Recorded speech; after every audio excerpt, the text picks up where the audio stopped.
Este é o podcast das Educa, versão em vídeo. Se você estiver assistindo esse episódio em vídeo no YouTube, saiba que ele também está disponível em vídeo no Spotify ou em áudio em qualquer plataforma de áudio se essa versão for mais confortável para você. Hoje recebemos a doutora Fernanda Velloni, que é radiologista abdominal, coordenadora médica na DASA e foi uma das fundadoras deste podcast, o Podcast das Educa, que é um dos maiores podcasts de medicina do Brasil. Fernanda, seja muito bem-vinda. É uma honra imensa te receber aqui de volta à sua casa de origem, né? E hoje a gente vai falar um pouquinho sobre a nossa especialidade e também sobre um curso de imagem hepática que você está coordenando. Bem-vinda, Fernanda. Obrigada, Aline. Obrigada a toda a equipe.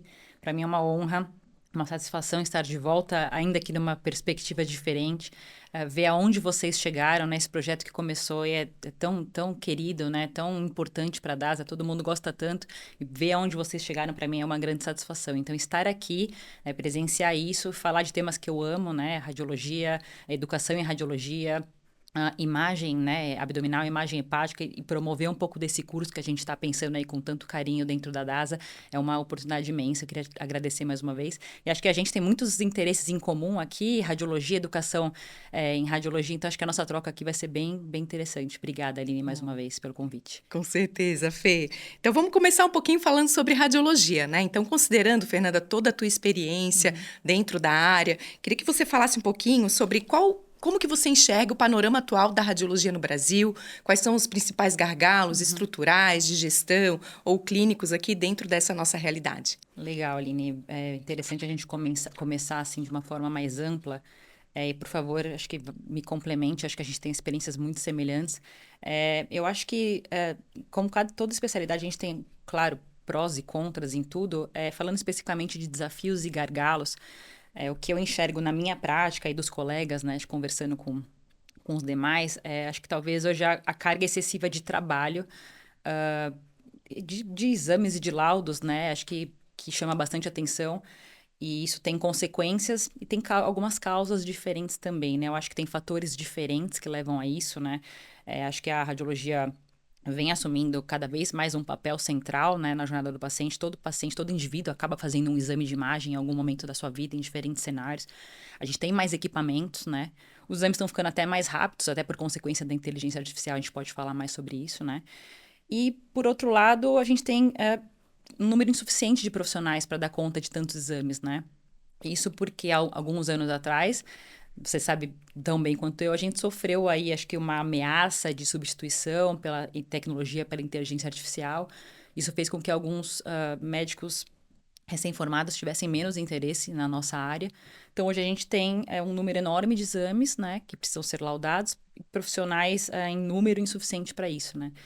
E acho que, em paralelo, a gente tem também, talvez aí um fator mais macro do cenário de saúde, um mercado, uma indústria de saúde muito pressionada do ponto de vista de resultados financeiros, um salário, uma remuneração médica talvez meio estagnada, mas os boletos continuam reajustando, inflação aí crescente, né? Então, para a gente acompanhar isso, a gente também tem que ser mais produtivo, né? Então, acho que a gente junta aí duas coisas, né? Acho que a fome com a vontade de comer, muitos exames precisam ser laudados e os radiologistas precisam laudar mais. Então, nessa conjunção de fatores, estamos trabalhando muito, né? Exato. Então, trabalhar muito tem, enfim, algumas consequências, né? Então, acho que a gente está muito focado nesse trabalho base, que é o laudo, né? A gente dedica muitas horas, muita atenção a isso. Então, qualquer sobrecarga em qualquer tipo de trabalho, né? Nós somos seres humanos, então isso aumenta cansaço, isso aumenta a estafa mental, burnout, etc. Ficamos mais suscetíveis a erros, né? E acho que um ponto muito importante, Aline, aqui é que nós, como radiologistas, a gente poderia contribuir mais em outras áreas também da especialidade, não só o laudo propriamente dito, e a gente não está tendo, talvez, tempo para isso, né? Então, nós, radiologistas, nós somos profissionais já muito ligados à tecnologia desde o início, né? Não existe radiologia sem tecnologia. Então, nós somos afeitos à tecnologia, à inovação, a gente poderia contribuir bastante com isso. Nós sempre trabalhamos em empresas, né? sejam empresas no passado menores, mais pessoais, familiares, então pessoas que tinham bastante experiência em empreendedorismo, mas hoje também trabalhando em grandes empresas, nesse mundo de saúde mais consolidado, digamos assim, a gente também tem bastante experiência já em mundo corporativo, em cadeiras executivas, então a gente poderia também contribuir em várias dessas áreas que não só o laudo, né? Então acho que a gente veio de um cenário de alguns anos atrás que a gente estava com medo da inteligência artificial. E com toda essa carga de trabalho que se criou nesses anos, acho que a gente está num oposto, assim, pedindo ajuda, né? A gente precisa de ajuda da tecnologia para tentar acompanhar e ser produtivo, né? E poder se envolver com outras áreas também. Então, é mais ou menos assim que eu enxergo o panorama da radiologia hoje em dia. Perfeito, Fernanda. É uma equação super complexa, né? Eu acho que Muito. A são conta exatamente, a conta não está Não fechando. está fechando e a gente fica, eu lembro de uma entrevista que ficou muito famosa, né, de Geoffrey Hinton, que é um dos grandes especialistas em inteligência artificial, quando ele diz, né, parem de formar radiologistas que Pois daqui a é. 10 anos não serão mais necessários. Pois é. Ano que vem fecham os 10 anos e a gente está aqui conversando sobre a necessidade de ter mais profissionais, né, de um volume de trabalho que só faz aumentar, mas a gente tem realmente também esse desafio de a gente também ser protagonista, sair da sala de laudo, Com certeza. conversar com o paciente, conversar com o médico prescritor e o tempo ali muito Prendendo a escasso. gente, né, dentro da sala de laudo, E a né? gente já tem tecnologia possível para Com fazer isso certeza, acontecer, com né? É só certeza. realmente as coisas, eu acho que Encaixar os interesses, alinhar os interesses, os sistemas, né? Mas acho que a gente tem um bom caminho. Mas acho que já de cara fica um recado aqui que radiologia, de fato, é uma necessidade, né? É Sim, uma com certeza. especialidade importante e a gente precisa de mais Com radiologistas, né? certeza. Eu vi um meme recentemente na internet que eu achei muito engraçado. Era, de um lado era assim, né? Radiologistas serão substituídos e os carros também Serão voador. exatamente. E aí, realidade é radiologistas indo trabalhar nos seus carros convencionais, né? Então, assim, realmente muita coisa já mudou. A gente vai falar sobre isso e mudou para melhor, mas é um caminho longo ainda, né? A gente está colhendo ainda as consequências no meio do caminho. Tá? Perfeito, precisa uma série de aprendizados Ajustes, ainda, né? exatamente. Exato. E bom, Fernanda, e outro ponto é que a crescente subespecialização é uma realidade, né? Tanto Sim. na medicina e a gente traz aqui para a nossa área. Então, quando a gente fala de qualquer outra até especialidade, a gente vai vendo que o oftalmo, ele tá ali ligado, ele faz mais retina, o outro faz mais córnea. E na radiologia é a mesma coisa. A gente tem a radiologia abdominal, mama, neuro e por aí vai. Como que tu enxergas isso? Porque isso às vezes dá uma impressão de que a gente pode caminhar para uma medicina mais fragmentada, né? Com mais ali pontos assim de quebras no atendimento do paciente, Sim, porque a experiência perde um pouco da visão integral das coisas, né? E aí, como que tu enxergas, como que a gente conseguiria, será que equilibrar até, falando da radiologia, né? A formação de radiologistas mais generalistas com esses subespecializados, qual que será o caminho mais adequado? Sim, né? Excelente pergunta. E é o que a gente vê mesmo, né? Principalmente em alguns grandes centros. A gente está falando aqui de um curso de imagem hepática. Então, algo que vai além da radiologia abdominal, a gente afunila ainda mais para a imagem do fígado especificamente, porque a gente tem profissionais muito ligados a essa estrutura especificamente. Então, isso é uma realidade. Aline, bom, o conhecimento da medicina, ele cresce muito e muito rápido, uma velocidade assustadora, exponencial. Não tem como a gente acompanhar tudo, né? Então, assim, esse é um fato. Então, a subespecialização, ela vem numa tentativa, de fato, de que cada um estude uma parte da medicina, né? E que a gente se complemente em algum momento. Mas, realmente, essa complementação, ela pode ser falha. Então, assim, a gente precisa entender que, primeiro de tudo, o Brasil é um país enorme e heterogêneo, heterogêneo em vários sentidos, né? Em distribuição. Falando aqui um pouco da radiologia, né? Especificamente. Distribuição de equipamentos, né? Distribuição de profissionais. Então, assim, é claro que não existe demanda no país inteiro para subespecialistas, né? Subespecialistas lidam com casos de alta complexidade, quando a grande maioria das pessoas, na verdade, dos pacientes, dos indivíduos, são casos mais comuns, né? Menos raros, que poderiam ser muito bem conduzidos por médicos mais generalistas. Então, acho que um ponto os dois são, sim, necessários, podem atuar em cenários diferentes e os dois têm que ter uma formação básica em medicina e radiologia muito boa e muito sólida para eles conseguirem trabalhar juntos, né? Porque o generalista, ele tem, de fato, tentar dar conta aí da grande maioria dos casos, e ele tem que entender que ele vai chegar num limite de atuação onde ele vai precisar de ajuda de um subespecialista. Então, entender qual é o seu limite é algo importante. E para isso, né, em radiologia a gente tem, acho que não só em radiologia, em todas as áreas, a gente tem tido cada vez mais diretrizes, guidelines, para tentar, de fato, homogeneizar o conhecimento de todo mundo, né? Tentar tornar aquilo mais acessível para todo mundo, a informação mais prática, mais rápida, todo mundo meio que falar a mesma língua. Então, em radiologia, por exemplo, a gente tem os RADs, né? Uhum. Bom, você é da mama, você usa o BIRADS, quem é do fígado usa LIRADS, né? Enfim, tem vários outros RADs, que é justamente para tentar padronizar a linguagem, laudos, etc., para todo mundo tentar ficar um pouco na mesma linha, né?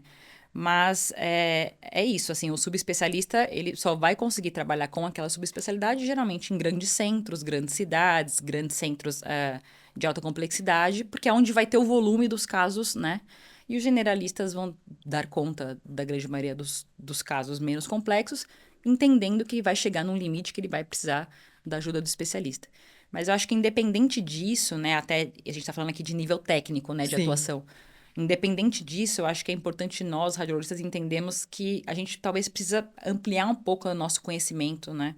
Sair um pouco só da área técnica e entender um pouco o cenário mesmo de saúde, algo mais macro, para entender que, enfim, vários outros fatores, né, um pouco fora do nosso controle acabam impactando do nosso dia a dia. Então, acho que a gente precisa entender a nossa atuação ali, né, entre generalista e subespecialista do ponto de vista mais técnico, mas tentar entender mais um pouco o cenário onde a gente está inserido para saber aonde a gente pode de fato contribuir, aonde faz sentido ser mais generalista, aonde faz sentido ser mais subespecialista e agir até em outras áreas, como a gente comentou, né, inovação, gestão, ensino e pesquisa e tal, tá? Acho que é mais ou menos por aí. Não sei qual que é a sua opinião em relação a isso. Sim, concordo totalmente, Feira. A gente tentar trazer o conhecimento técnico para um contexto, né, para a Isso, realidade, porque às vezes a isso. gente vê a pessoa está tão focada ali no técnico que descontextualiza, assim. Então, às vezes, indica um outro exame, mas aquele exame não existe na sua Exato, cidade. Então, a perfeito, gente precisa perfeito. estar assim Tá ciente Exato.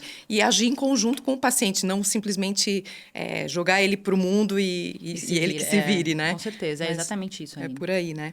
Bom, Fê, então tu já trouxestes aqui logo na tua primeira resposta sobre a importância da inteligência artificial, né? Da necessidade, não só da importância, como da necessidade que a gente está tendo cada vez maior de ter inteligência artificial nos ajudando o radiologista Sim. a aumentar ali a sua produtividade, contribuir para dar conta de todo esse volume, né? Então, eu queria que tu falasse um pouquinho sobre qual o papel da inteligência artificial, das tecnologias, até para tornar a nossa prática um pouco diferente, disruptiva. O que tem de potencial nesse aspecto para, falando aqui da radiologia mesmo? Legal.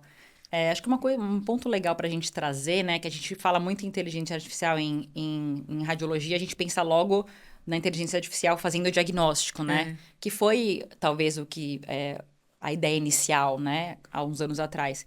Mas hoje a gente percebe que toda a jornada do paciente dentro de uma unidade de medicina diagnóstica, ela já é repleta de interfaces digitais e com inteligência artificial, que não necessariamente no diagnóstico final dele, né? Eu acho que vale a pena a gente tentar trilhar aqui esse caminho para lembrar algumas pessoas o quanto o mundo digital está inserido na vida de um radiologista, né? Então, a gente pensa que hoje em dia, né, se tudo der certo na jornada desse paciente, ele faz um agendamento digital, muitas vezes por aplicativo, né?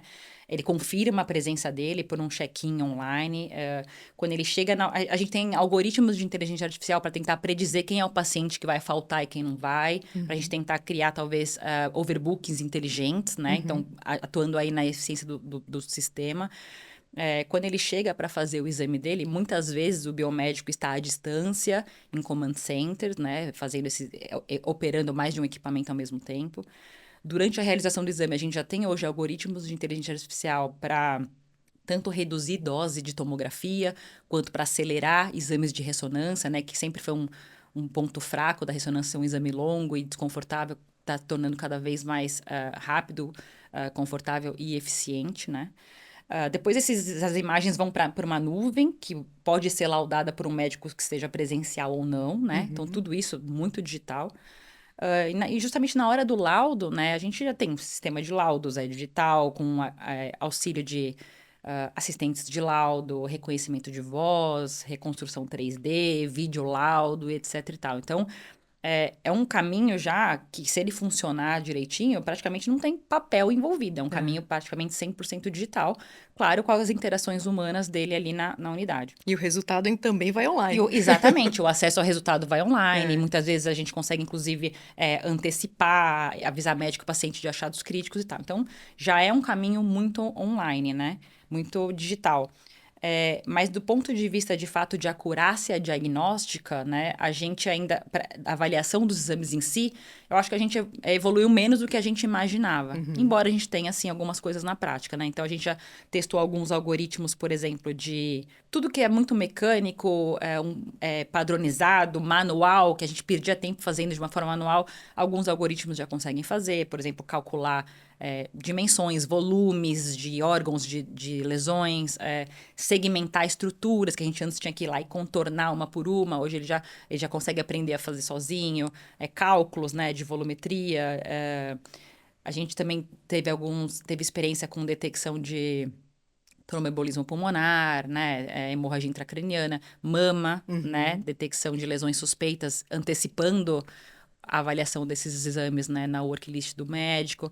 Então, assim, a gente já teve algumas experiências, mas a gente ainda tem um espaço muito grande ainda para crescer nesse sentido, né? Certo. Então, E tem um custo, né, Fê? Esse é um grande, acho que, entrave, vamos dizer assim. Exatamente, é isso que exatamente, mas parece simples, né? Mas se não foi implantado até agora, é porque Tem um não é motivo. simples, tem alguns motivos, né?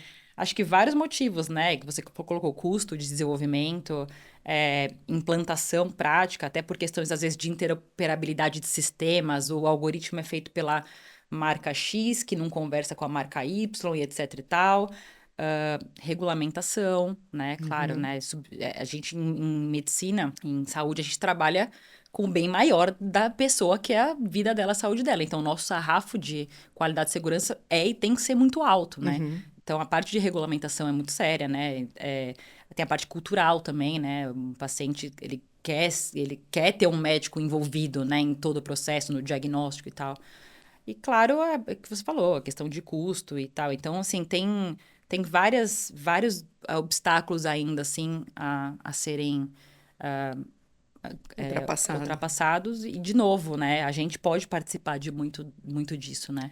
Agora, pensando na tua área, que é de radiologia abdominal, né? Eu tenho acompanhado alguns processos de reconstrução 3D para planejamento cirúrgico, que eu acho Isso. fantástico, que eu acho que isso realmente muda a prática. Tem até um colega médico que é cirurgião do aparelho digestivo, que ele faz muita cirurgia em pacientes que já foram operados de bariátrica. Isso. E ele faz esse planejamento. Diz que ele hoje mal consegue planejar uma cirurgia sem ter o papel do radiologista ali, Isso. né? Nisso aí. Queria que tu falasse um pouquinho sobre isso, Fê. Em radiologia abdominal, especificamente, a gente tem coisas bem legais mesmo acontecendo nesse sentido, né? Tanto de inteligência artificial, quanto reconstruções 3D, impressão 3D e tal. E isso que você falou é um deles, né? Que são as reconstruções 3D bastante avançadas, que ajudam muito no planejamento cirúrgico, né? Porque, bom, anatomia, né? E esse é um outro entrave, né? Da dificuldade da implementação de inteligência artificial. Anatomia é super complexa, né? O desenvolvimento das doenças é complexo. A gente tem que ter sempre novas técnicas cirúrgicas, a gente tem que sempre estar aprendendo e, consequentemente, a inteligência artificial também teria que estar aprendendo, né? Então, justamente por ser tão complexo, quanto mais informações detalhadas e visuais para o médico planejar aquela cirurgia, melhor, né? Os cirurgiões adoram, né? A gente faz reconstruções 3D, a gente consegue isolar algumas estruturas críticas para mostrar para ele a importância, né? Cuidado com esse vaso, tal, pode dar um sangramento, cuidado com essa via biliar, cuidado, né? Enfim, assim, dados que para ele são muito preciosos para ele entrar na cirurgia e tentar prever e evitar algumas complicações, né? Então, esse do ponto de reconstrução 3D, acho que é algo super bacana. E a gente tem também já algoritmos de inteligência artificial, como eu comentei, né? A segmentação dos órgãos e das estruturas é algo bem legal. Hoje a gente, essas medidas que a gente faz, né? De composição corporal, percentual de gordura, percentual de musculatura, a gente já tem algoritmos que conseguem fazer essa segmentação, né? A gente tá falando aqui especificamente do abdômen, mas qual o percentual da gordura subcutânea, percentual da gordura visceral, percentual de musculatura, a gente sabe muito bem o impacto da sarcopenia na saúde das pessoas, né? A gente consegue calcular gordura hepática e gordura visceral para tentar prever risco cardiovascular, a gente vai falar um pouco disso mais pra frente também, porque é um tópico bem relevante do nosso curso. E, por exemplo, densidade óssea para tentar prever, por exemplo, a osteoporose e risco de fraturas, né? Que é algo que compromete completamente a vida dos pacientes, principalmente dos pacientes idosos. E mais, né? A gente tem desenvolvido várias novas sequências, né? Em parceria com os fornecedores de equipamentos, para tentar gerar cada vez mais biomarcadores que possam auxiliar no acompanhamento de alguns pacientes. O que é isso, né? A gente está em radiologia, a gente fala muito sobre análise subjetiva, né? As pessoas acham que é algo muito objetivo, que é olhou lá dentro, já sabe o que é, né? Mas nós aqui sabemos que não é assim, né? Sim. É mais subjetivo, a gente precisa de correlação com outros dados. E quanto mais objetivo a gente tornar, mais reprodutível aquilo é, né? Então, hoje, os números, por exemplo, a quantificação da gordura hepática, a quantificação do ferro hepático, a quantificação de fibrose hepática, além de tornar aquilo mais palpável, porque a gente consegue transformar um dado subjetivo em algo objetivo e numérico, ajuda a gente no acompanhamento longitudinal desses pacientes, porque com números eu consigo dizer de uma forma mais assertiva se aquilo está diminuindo ou se está aumentando, diferente de um parâmetro visual que pode variar de um observador para outro, né? Eu posso ter uma impressão, você pode ter outra. Então, é exatamente assim, acho que isso está acontecendo em várias áreas, mas especificamente no abdômen a gente teve esses avanços que foram bem legais pra gente. E, de novo, tópicos bem legais pra gente discutir nesse curso, tá? Sim, nossa, Fê, estás falando aqui, a gente pensa assim, na minha graduação, quando eu passei pela radiologia, muitas coisas que tu estás trazendo aqui não eram uma realidade. Sim, com né? A certeza. gente não ouvia falar de reconstrução 3D, nunca nem imaginava, Com certeza, assim. não. E aí a gente vê como que a educação continuada é fundamental, né? E eu sei que também esse é um ramo que tu adoras, né? Sim, Então, sim. queria que tu falasse um pouquinho, né, sobre a importância da educação, até sobre como essas tecnologias podem impactar na educação do radiologista. Legal. Não sou só eu, né, que gosto muito de educação aqui, né? Somos duas. A gente conversa muito sobre isso, a gente troca muito sobre o tema. E eu acho assim, né? De novo, nós nascemos digitais, né? Não tem nem como falar em educação em radiologia sem falar em tecnologia, né? Porque a nossa matéria-prima ali, que é o exame, já é digital. Mas claro que a gente pode usar ela cada vez mais a nosso favor. Eu acho que do ponto de vista de inteligência artificial, o primeiro ponto aqui é destacar que a gente precisa aprender inteligência artificial. Não que a gente vai ser, né, enfim... Programador. Exatamente, né? Muitos gostam e querem, que bom, e a gente precisa disso. Mas a gente precisa entender o mínimo, porque é o que a gente falou lá no começo. A gente tem vários gargalos, várias reclamações, vários problemas que precisam, que a gente quer que tenham soluções de inteligência artificial para nos ajudar. E ninguém melhor do que nós para apontar qual o problema e qual seria uma solução. Então, a gente tem que estar envolvido nisso. E assim, os estudantes de medicina, os médicos mais jovens, eles são nativos digitais. Também tem esse outro ponto, né? Nós não éramos, né? Sim. Nós não fomos, mas eles são. Então, não existe falar para eles em educação sem trazer tecnologia, inteligência artificial e, enfim, o mundo digital, né? E é isso, né? Acho que a educação digital, ela não tinha tanto papel até recentemente. Eu acho que ela mostrava uma tendência, mas acho que ela acelerou na pandemia. Na pandemia, né? né? Que quando o Das Educa também. Nasceu, exatamente. E se consolidou, né? Então, isso, assim, goste, não goste, tá consolidado, né? Aceite e tente tirar o melhor proveito disso. Tudo tem prós e contras, como a gente já falou desde o início em vários sentidos. Mas, ó, fato é que, assim, democratiza o conhecimento, né? Acho que aumenta o alcance, diminui o custo, né? Então, acesso muito mais, né, amplo. Criou vários formatos da forma que você dissemina e que você consome conteúdo, né? Então, antes a gente era muito pautado nas aulas teóricas, presenciais, mais passivas. Hoje tem várias novas formas, né? Tem streaming, tem on-demand, tem vídeos curtos, vídeos longos, esquemas ilustrativos. Lives, pílulas do conhecimento. Pílulas de conhecimento, áudio, podcast. A gente não sabia que não existia podcast. Hoje, quem não consome algum podcast, seja em medicina ou, né, ou fora da medicina. Então, assim, não dá para negar que isso veio para ficar, né? Eu acho que o nosso desafio em educação é entender assim, claro, entender que tem seus riscos envolvidos, né? A gente, como eu estava conversando aqui antes, né, de gravar, sobre entender qual é a profundidade daquele conhecimento que está sendo disseminado, né? Tentar não ser superficial, raso. Qual é a curadoria daquilo, de onde vem, quem é aquela pessoa, qual a procedência dela, onde ela trabalha, qual a opinião, né, dos colegas, enfim, qual a literatura bibliográfica que ela se baseia. E, e entender que, assim, o que a gente precisa deixar reservado para o presencial, né? O presencial, ele tem seu papel. Eu acho que ficou bem claro nesses últimos anos também. A gente chegou a questionar, né? As pessoas vão trabalhar, vão voltar a trabalhar no escritório, vão voltar a fazer compra numa loja física, e, né? Voltamos, né? É. Voltamos, tá cheio, inclusive. Tá cheio, os shoppings estão cheios, os restaurantes estão cheios. Então, assim, nós somos seres sociais. Então, no quesito aprendizado, eu acho que a gente também ainda tem algumas coisas que podem ser bem preservadas no ambiente presencial. É até a questão da retenção da atenção, né? Eu Isso. concordo contigo que tudo tem seu espaço. Claro, E seu complementar. lugar, né? Mas eu sempre penso, quando eu estou consumindo algo online e quando eu vou no presencial, eu particularmente sinto que a atenção fica mais retida quando tu estás ali no presencial. Sem falar da troca, né? Sempre numa turma, a gente aprende não só com quem está ali na frente, mas é uma troca de conhecimento. A gente fez recentemente uma pós de imagem da mama, tinha mastologistas e radiologistas na turma. Então, a troca era muito rica, né? Entre um e outro. Então, eu acho que sempre tem esse espaço e a gente tem visto que o presencial tem sido um pouco mais escasso, né? Isso, Porque esse é muito mais simples e fácil a gente fazer alguma coisa, elaborar um curso que seja online, né? Sim, não faz sentido você mover montanhas, mover pessoas para todo mundo ter ali numa sala, assistir uma aula passivamente, sem discutir, sem nada. Então, de fato, acho que as atividades que exigem mais trocas, né? Aquela atividade mais prática, mais mão na massa. É que você falou, o ambiente virtual, ele tem mais distrações. Em geral, o ambiente está sendo gravado, as pessoas talvez tenham medo de fazer algum comentário que se eternize, não sei, né?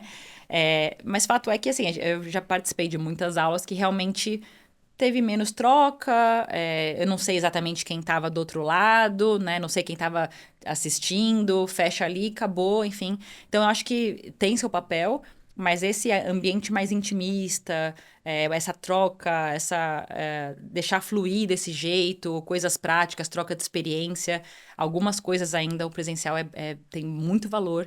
E, de novo, é isso que a gente está propondo nesse curso, né? A gente vai colocar na sala pessoas extremamente capacitadas e experientes e tentar criar esse ambiente mais intimista, acolhedor, para todo mundo se sentir à vontade, perguntar o que quiser, falar o que quiser, etc. E é um prático mão na massa mão mesmo, na massa, né? literalmente, exatamente. Legal, muito bom, Fê. Acho que, e só para finalizar, não tem como não falar do chat GPT, né? Ah, com certeza. Em educação, assim, acho que a gente até ainda usa muito, né, ferramentas de busca, Google e tal, mas eu acho que está se tornando uma ferramenta, né, quase que já consolidada, né? Quando você vai fazer uma busca, alguma coisa assim, ele traz respostas, de novo, né? Atenção à curadoria, mas respostas às vezes tão assertivas que, nossa, né?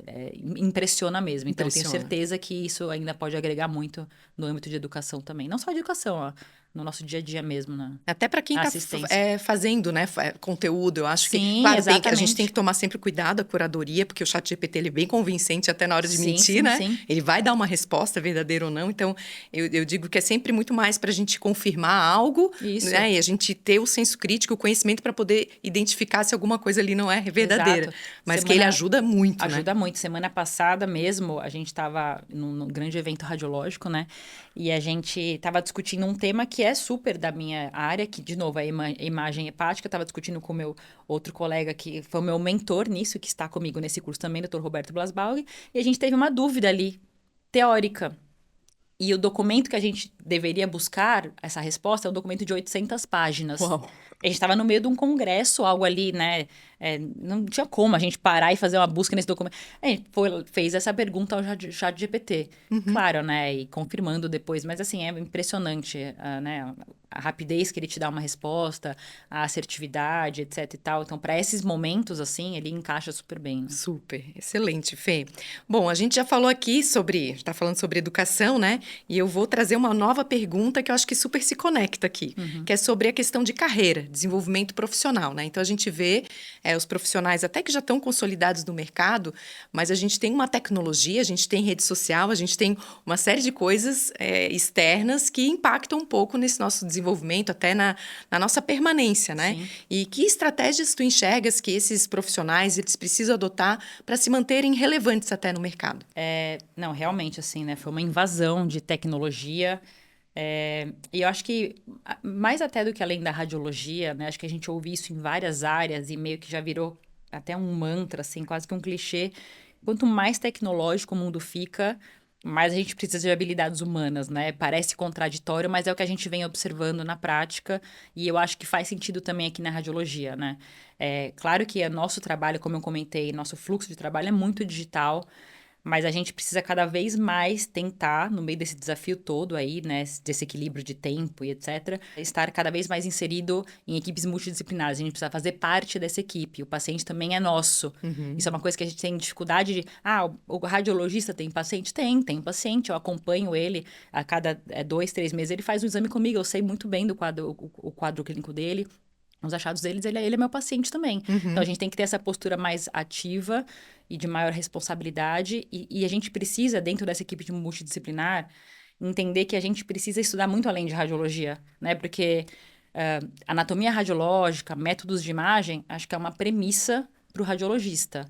Mas a gente precisa aprender as evoluções clínicas, cirúrgicas das especialidades com quem a gente se correlaciona, porque são elas que pressionam a gente, né, para dar mais informações. Perfeito. Então, assim, de novo, né, e trazendo aqui para minha área, né, poxa, o tanto que se evoluiu, não só em medicina diagnóstica do fígado, né, com novos contrastes, sequência, etc., mas o quanto os meus colegas, né, que trabalham comigo, com esses pacientes, evoluíram no sentido de novas drogas, novos procedimentos, novas cirurgias, e tudo isso eu preciso entender. Claro, né? que respostas ele vai precisar de Isso, ti quais para respostas... poder, Exatamente, né, porque ele seguir. vai me questionar várias coisas. Ele eu posso ajudar a escolher quem é o paciente que vai se beneficiar de determinado tratamento?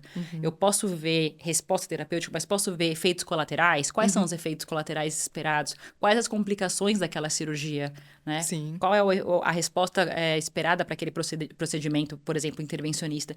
Então, não existe estudar radiologia sem estar muito conectado a esses conhecimentos clínicos cirúrgicos. Então, isso para mim é um ponto, do ponto de vista técnico do radiologista, muito relevante. Você tem que saber o que você está procurando. Você só vai achar se você souber o que você está procurando. E eu acho que do ponto de vista... então, essa interação é muito relevante, né? Então, e eu acho que do ponto de vista mais de habilidades menos técnicas, né? Ou as soft skills que todo mundo fala, eu acredito muito na habilidade de comunicação. Eu acho que a comunicação ela é muito essencial assim para te levar a outros patamares. Relacionamento com essa equipe, né? Relacionamento com o paciente, né? Cada vez mais, porque se você conseguir se conectar com aquele paciente, mais ele vai confiar em você, no seu serviço, né? Vai querer estar sempre... que você participe da jornada dele. Nossos colegas, hoje a gente não trabalha sozinho, né? A gente não é um médico de consultório que trabalha sozinho. A gente trabalha em equipes cada vez maiores. Sim. A gente precisa se conectar e se comunicar com esses médicos que estão com a gente, são nossos pares que estão que podem dividir nossas dúvidas, que podem nos ajudar, que podem querer nossa ajuda.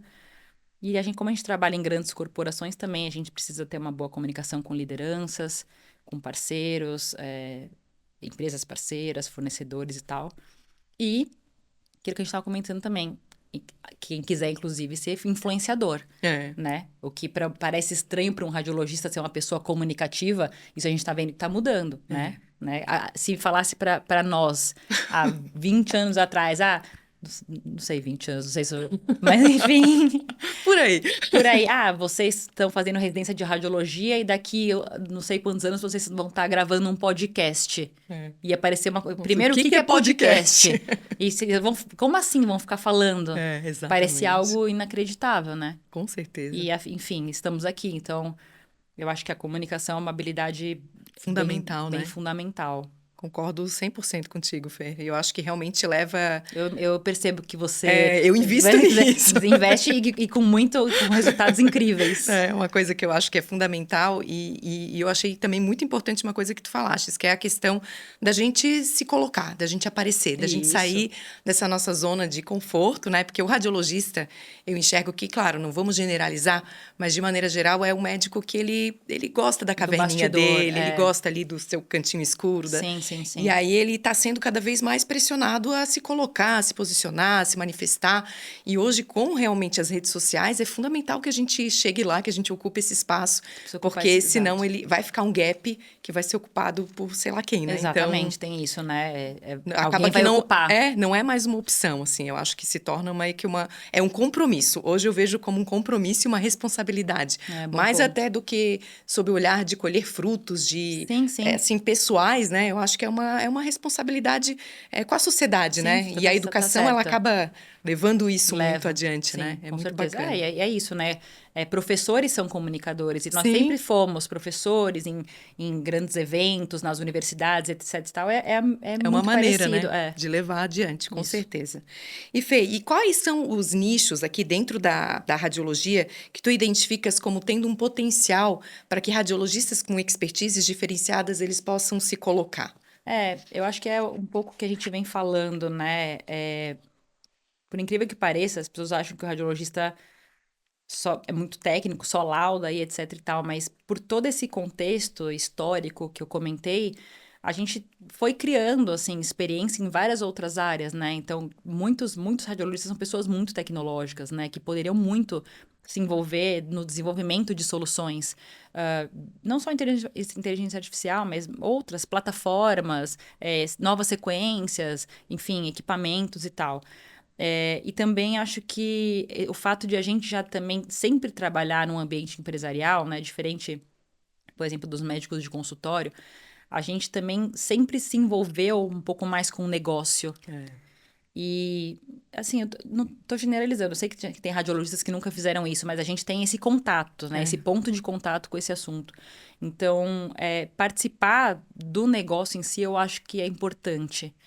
De novo, não porque a gente precisa ter uma cadeira de liderança, tem um monte de gente que não gosta, que não faz questão, e acho que a maioria das pessoas, mas só para entender o mercado onde a gente está inserido, porque a gente precisa entender qual que é a regra do jogo. Isso. Né? O que está acontecendo com a economia do mundo, que vai impactar no mercado de saúde, que vai impactar ou no SUS ou na saúde suplementar, dependendo de onde você trabalha, e como que isso vai te impactar né, no seu serviço ali no dia a dia.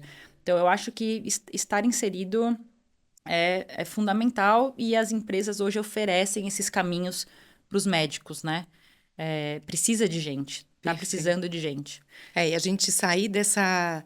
Eu falo assim, que às vezes é como se fosse uma partida de futebol, que o pessoal fica lá na torcida, né? Isso. E, troca fulano, troca... Isso. E quando a gente não entende o jogo, assim, é mais fácil a gente ficar... É mais fácil. Faz isso, faz aquilo, ou ficar numa posição de reclamação, né? Então, no mínimo, para compreender e entender como que eu posso contribuir, né? Onde que está o limite mesmo e onde que a coisa que pode... Eu posso contribuir como ideia, eu posso não ser o gestor, mas posso dar uma boa ideia, né? Claro. Dentro de um contexto que faz sentido. Claro, né? É só reclamar, com certeza não vai não acrescenta em nada, né? Excelente, Fê. E agora, entrando um pouquinho mais no curso mesmo, eu queria entender um pouquinho mais sobre alguns temas que vocês vão abordar, né? Legal. E quando a gente fala de imagem hepática, parece algo super específico. Fala de fígado, né? E tem uma doença que é muito comum, né? Eu acho que, nossa... É muito mesmo prevalente, que é a esteatose hepática, né? É uma condição que a gente vê muito e muito atrelada à obesidade e tudo mais. Então, eu queria que tu falasses um pouquinho sobre o papel aqui da radiologia abdominal, nessa avaliação, e a importância até da gente olhar uma imagem hepática, identificar, acompanhar. Como que é isso aí, Fê?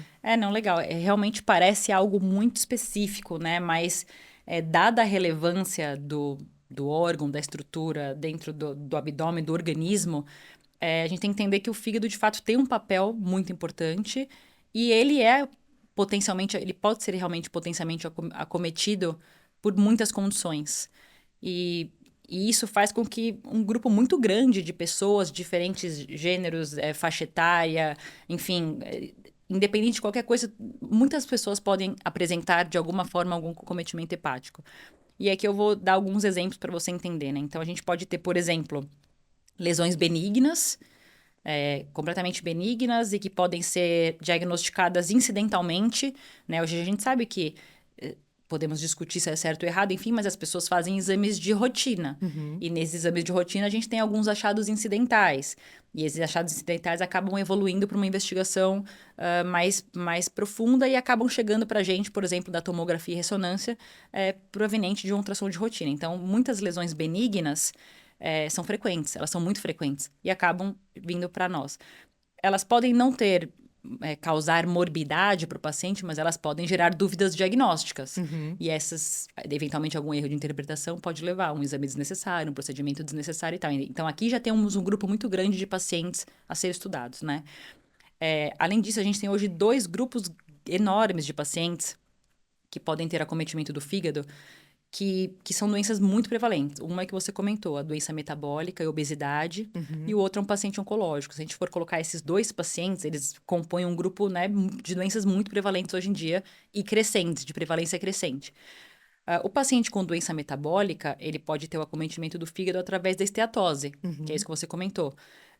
E que é um marcador. E por que isso é tão importante? Porque não só pela questão do fígado em si, ele é um marcador de risco cardiovascular. E é uma doença muito silenciosa. É uma doença silenciosa e que pode ser encontrada, de novo, de um aspecto incidental em qualquer exame de rotina. Ou seja, qualquer exame representa uma oportunidade de diagnóstico de uma doença relevante. Sim. Então, não seria legal, ou seja, não é interessante a gente esperar o paciente ter sintomas para fazer esse diagnóstico. Em geral, quando o paciente já tem sintomas, é uma fase já um pouco mais avançada e irreversível. Então, para isso, hoje, a gente tem técnicas quantitativas mais disponíveis, cada vez mais disponíveis, para a gente tentar, de novo, trazer esse dado em forma de número, para a gente acompanhar esse paciente, para a gente investigar ele melhor, para a gente saber o tratamento está fazendo efeito ou não está fazendo efeito, tá? Então, esse é um grupo super importante de pacientes.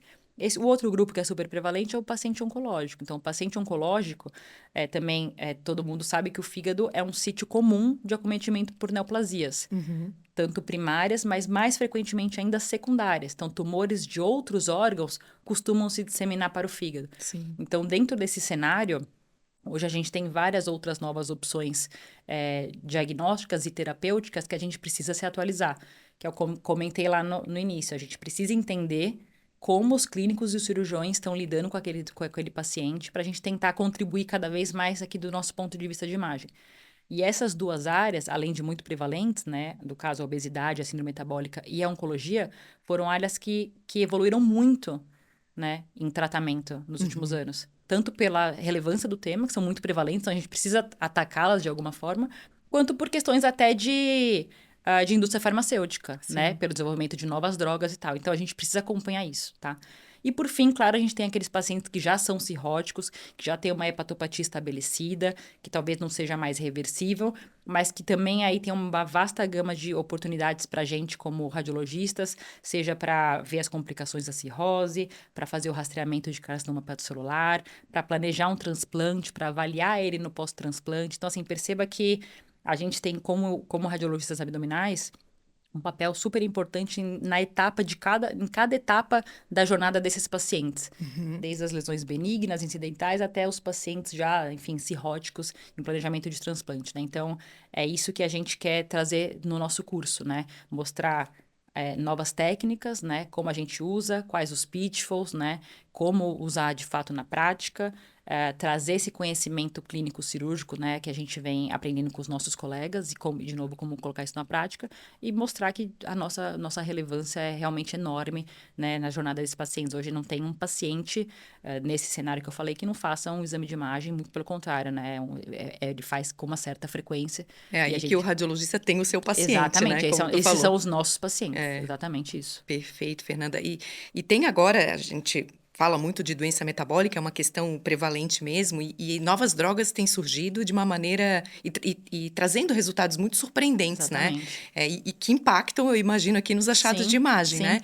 Quando eu lembro também na época da residência, o que mais falava era esteatose, ponto, assim, não tinha muito o que falar mais, né?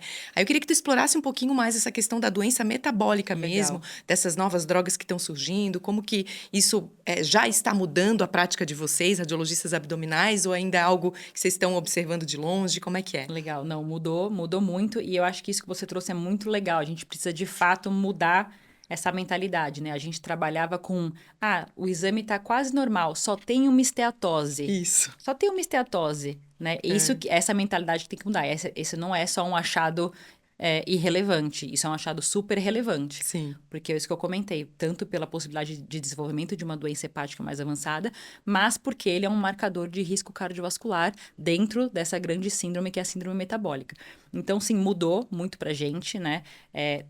Tá cada vez mais prevalente, a gente tem que aproveitar as oportunidades de diagnóstico, a gente tem que, na medida do possível, referenciar esses pacientes para os especialistas, porque isso mudou para eles também, tá? Então, em termos de doença hepática, a gente teve novos não, já bem consolidados, tratamentos antivirais, por exemplo, né?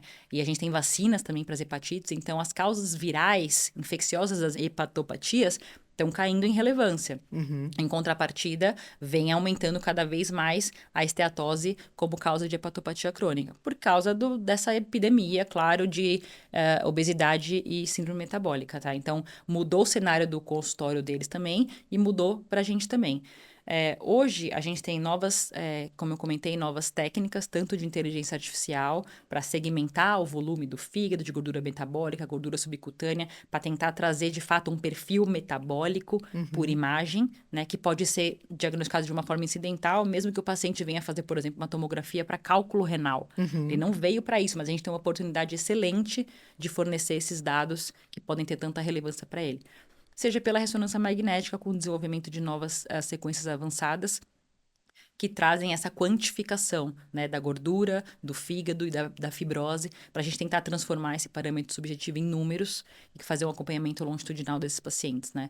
Então, isso querendo ou não, é um novo biomarcador, né? Então, a gente Sim. consegue extrair da imagem um biomarcador relevante. E aqui eu imagino que até para pesquisas, né? Isso, para facilitar a fundamental, pesquisa, né? Porque eu exatamente. imagino, fica muito fácil o endocrinologista, quem lida com esses pacientes, vamos falar aqui de obesidade, né? De uma Isso. maneira mais simplificada. Ele vai ver o paciente emagrecer, provavelmente alguns exames de sangue vão mudar. E aqui a gente tem outra informação, Outro dado né? que junto com esses outros que você Isso. falou, dados clínicos laboratoriais, vão criando um panorama geral do paciente. Do sucesso dessas terapias, Do sucesso. Isso, e aí o que você comentou, né? Eu acho que, por exemplo, nos últimos anos, a gente acumulou uma experiência muito grande, por exemplo, em bariátrica, né? Que era uma modalidade, né, que foi por muitos anos e ainda é um tratamento bastante escolhido para a obesidade. Então, nesses anos, a gente conseguiu ver muito isso. Emagrecimento de uma forma, inclusive, quantificável, ou até reganho de peso em pacientes já operados há bastante tempo, melhora de esteatose, enfim, outros dados de síndrome metabólica, e também as complicações, né, as técnicas cirúrgicas e as potenciais complicações. Então, isso a gente já tem uma experiência bastante consolidada de muitos anos. Essas novas drogas que vêm surgindo e que estão muito utilizadas, e mais do que a gente imagina, porque muitas vezes o paciente não fala que está tomando, a gente está aprendendo ainda é uma curva de aprendizado. A gente ainda está aprendendo na prática, porque é algo muito recente, mas uma coisa que a gente vê muito dentro do abdômen é a distensão gástrica, né? Porque a gastroparesia, né, que essa droga promove, ela é um dos mecanismos, né, de saciedade, enfim. Então, a gente percebe que os pacientes, eles fazem um certo jejum para vir fazer os nossos exames, mas é um jejum que não impacta nesse resíduo da câmara gástrica, justamente porque essa gastroparesia é relevante. Então, a gente tem visto cada vez mais estômagos muito cheios, né? Que interessante.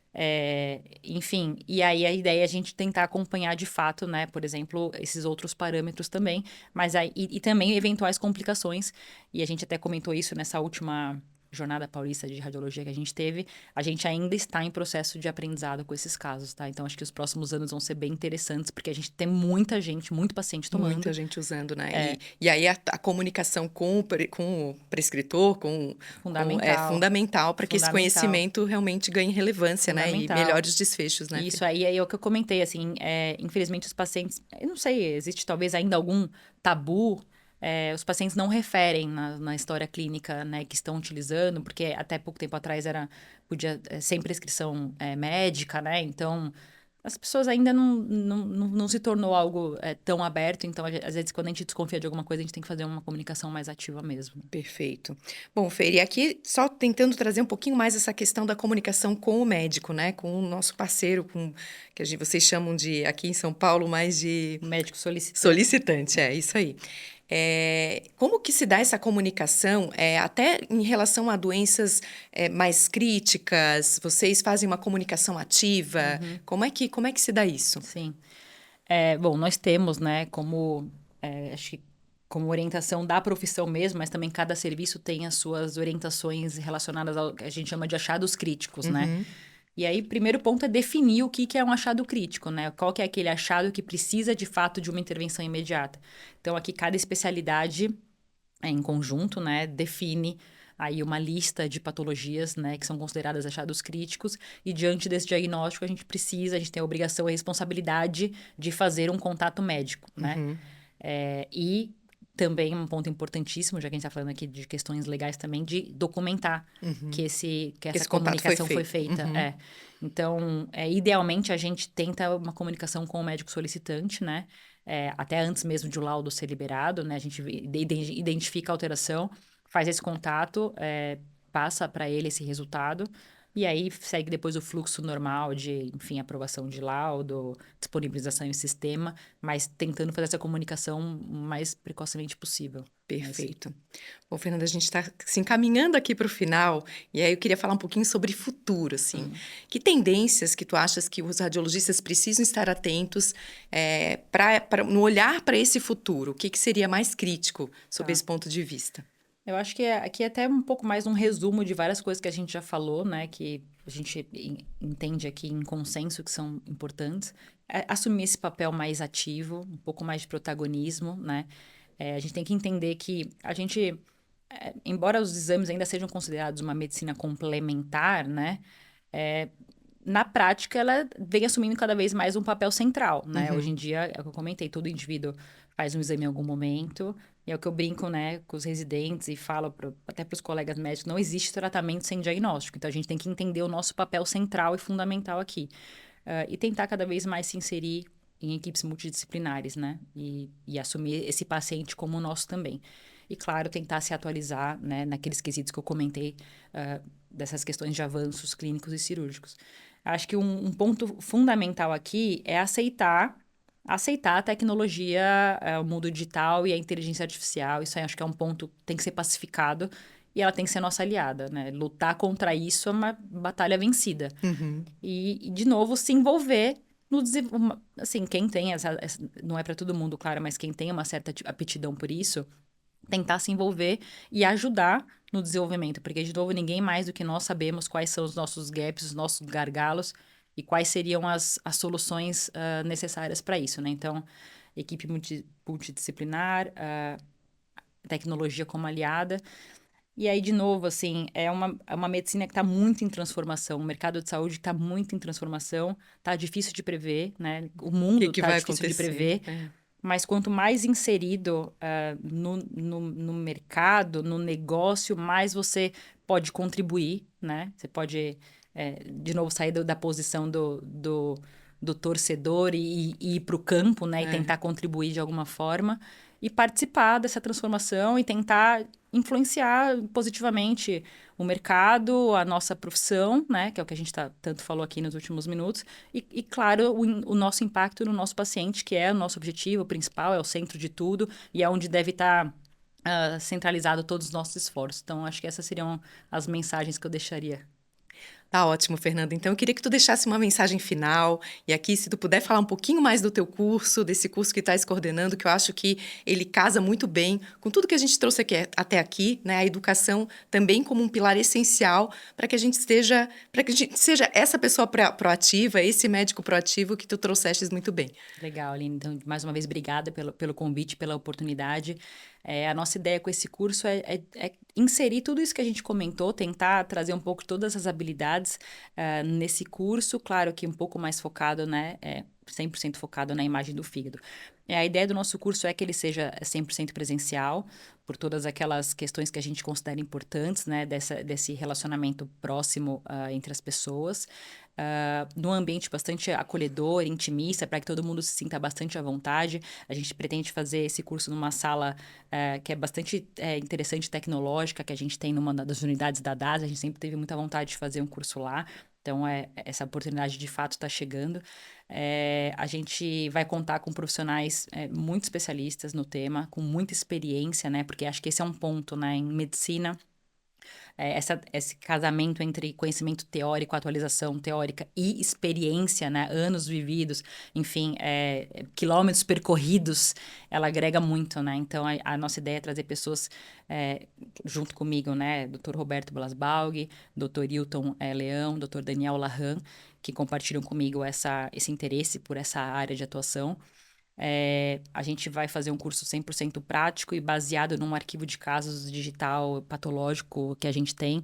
Gostaria de lembrar que a DASA é a maior empresa de medicina diagnóstica, né? Então, por que eu estou falando isso? Porque hoje só em São Paulo, em tomografia e ressonância de abdômen, a gente faz mais de 10 mil exames. Nossa. Então, fora a assistência que a gente presta para as outras regionais. Então, é uma amostra bastante representativa da população brasileira e a gente acaba tendo contato realmente com muitas patologias, com vários equipamentos diferentes, com médicos diferentes, né? Enfim, pacientes de todas as faixas etárias, níveis socioeconômicos e tal. Então, isso traz para a gente, enriquece muito o nosso conhecimento, é isso que a gente quer compartilhar, né? É um curso bastante prático, com bastante inserções, né, em tecnologia, em inovações, técnicas novas, trazendo todos esses avanços que a gente já falou, de tratamentos clínicos cirúrgicos dentro desse contexto e tentar, enfim, agregar em tudo que a gente falou, né, conhecimento teórico, tecnológico, inovação e educação continuada e fazer com que a gente se torne cada vez mais profissionais, enfim, que a gente consiga agregar cada vez mais valor para o mercado, né? Então, esse tema especificamente atinge bastante gente e acho que a gente vai conseguir fazer um trabalho bem bacana. Com certeza, imperdível. Até eu que faço mama fiquei com Bora vontade. fazer. Você não vai se arrepender. Excelente, Fê. Muito obrigada mais uma vez por estar aqui conosco. Espero que volte mais vezes. Obrigada, Aline, mais uma vez Obrigada. pelo convite. Voltarei sim. Com certeza. Obrigada. E para você que ficou conosco até aqui, lembre-se de acompanhar Das Educa nas redes sociais e de deixar as suas opiniões.